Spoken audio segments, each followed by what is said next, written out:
Ibu, bapak, saudari, saudara, rekan-rekan muda, dan adik-adik sekalian dimanapun kalian berada, bertemu kembali dengan saya Romo Tino SSCC di dalam catatan pesiarah.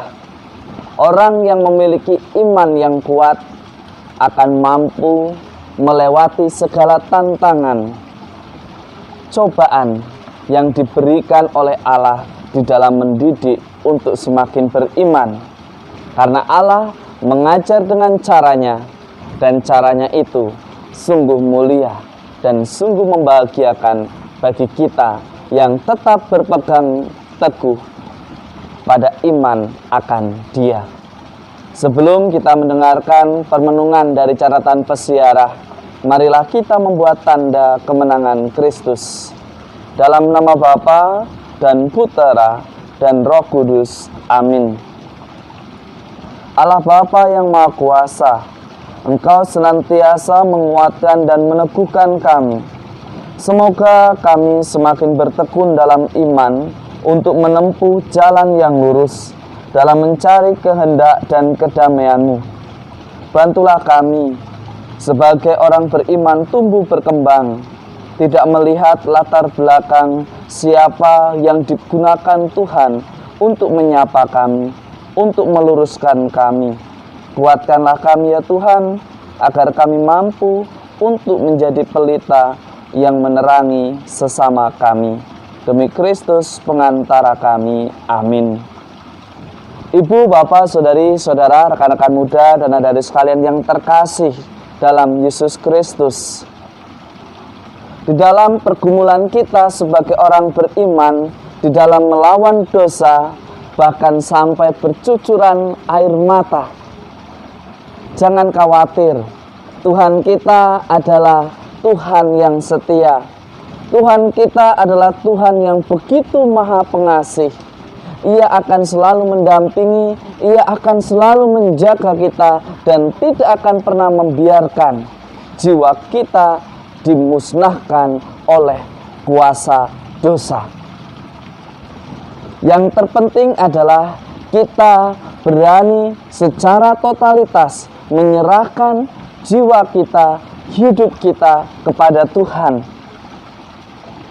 Tuhan memperingatkan kita, jangan kita menjadi orang yang seperti tidak beriman, tidak memiliki pengharapan di dalam iman, tidak memiliki kepercayaan bahwa Tuhan akan menyelamatkan kita jika kita hidup di dalam iman.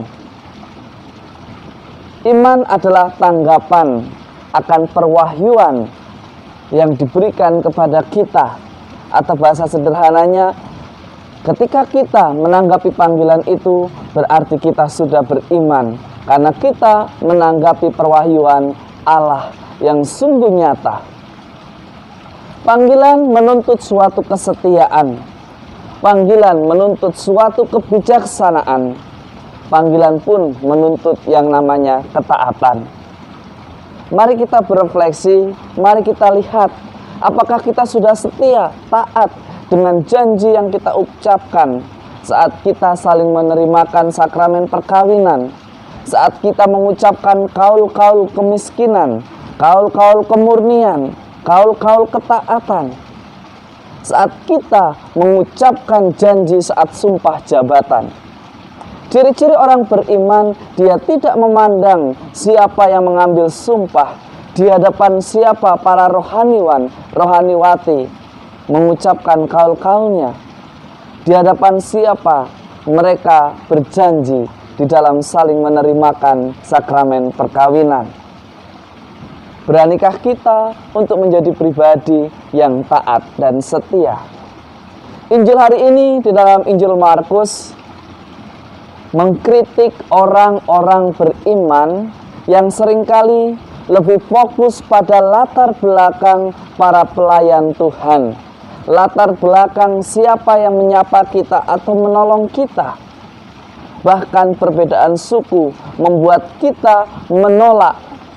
Akhirnya menjadi sangat wajar yang dikisahkan oleh Markus, bahwa di tempat asal Yesus tidak ada mukjizat terjadi, karena mukjizat terjadi ketika ada iman di sana. Mereka tidak beriman. Mereka justru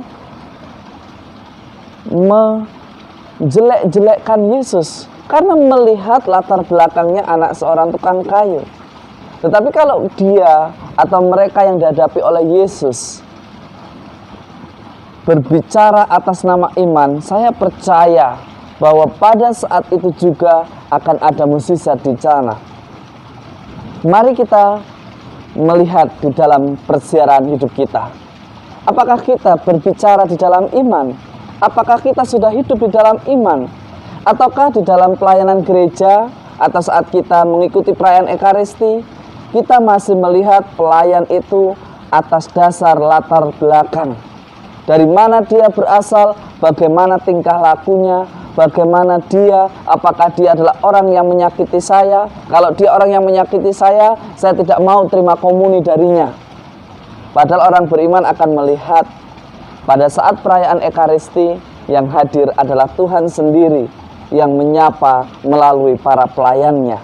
Ia tidak mempresentasikan dirinya sebenarnya di dalam kehidupan sehari-hari.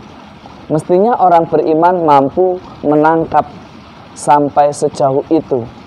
Orang beriman tidak membeda-bedakan dari mana ia berasal, suku mana dia berasal. Tetapi orang beriman selalu mengutamakan kasih Allah yang begitu istimewa.